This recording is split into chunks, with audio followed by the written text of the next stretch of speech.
Hello बच्चों, let's read this question. The question say that consider the following statement. Statement first, an alloy is a mixture of two or more metals. Statement second में बोला गया बच्चों, an alloy is a mixture of metals or metals with a non-metals. Which of the statement given below are correct? इसके regarding बच्चों चार option given है, इन चारों में से करेक्ट को आइडेंटिफाई करना है। तो सबसे पहले समझेंगे बच्चों की कॉन्सेप्ट। की कॉन्सेप्ट क्या होगा बच्चों? एलॉय। एलॉय, अब एलॉय क्या होता है बच्चों? Alloy is a homogeneous mixture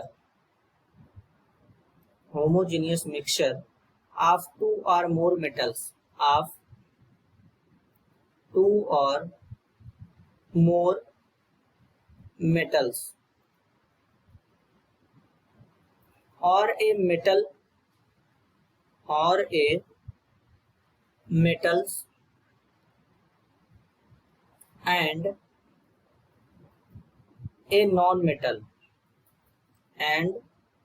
a non-metal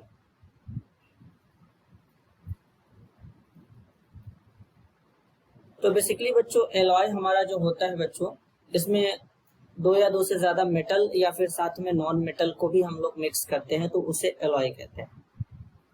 अब जैसे बेसिकली बच्चों अगर बात करें इनके एग्जाम्पल की, तो एग्जाम्पल में बच्चों यहाँ पर क्या होगा? एग्जाम्पल में जैसे हमारा यहाँ पर हो जाएगा ब्रोंज हो जाएगा बच्चों।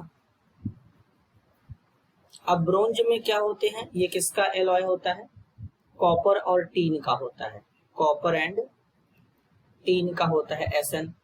इसके अलावा ब्रास होता है बच्चों, ब्रास भी हमारा एक एलॉय होता है।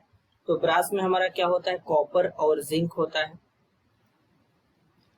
इसके अलावा हमारा बच्चों सोल्डर होता है। सोल्डर में क्या होता है? सोल्डर में लेड और टीन होते हैं। तो ये सब हमारे क्या होते हैं बच्चों? एलॉय कहलाते हैं। तो अब बेसिकली यहाँ पर स्टेटमेंट फर्स्ट में बोला गया है an alloy is a mixture of two और मोर मेटल, तो ये गलत हो जाएगा। ऑप्शन बी में है an alloy is a mixture of a metal or metals with a non metals. तो यहाँ पर बच्चों ये हमारा जो सेकंड स्टेटमेंट है, मतलब एलॉय में क्या होता है? मेटल के साथ में हम लोग नॉन मेटल को भी ले सकते हैं। तो इसलिए बेसिकली यहाँ पर जो स्टेटमेंट 2 है बच्चों, ये बिल्कुल करेक्ट है। पहला वाला स्टेटमेंट गलत है, तो करेक्ट आंसर हो जाएगा option B 2 only. This is your answer. I hope you understood it well. All the best.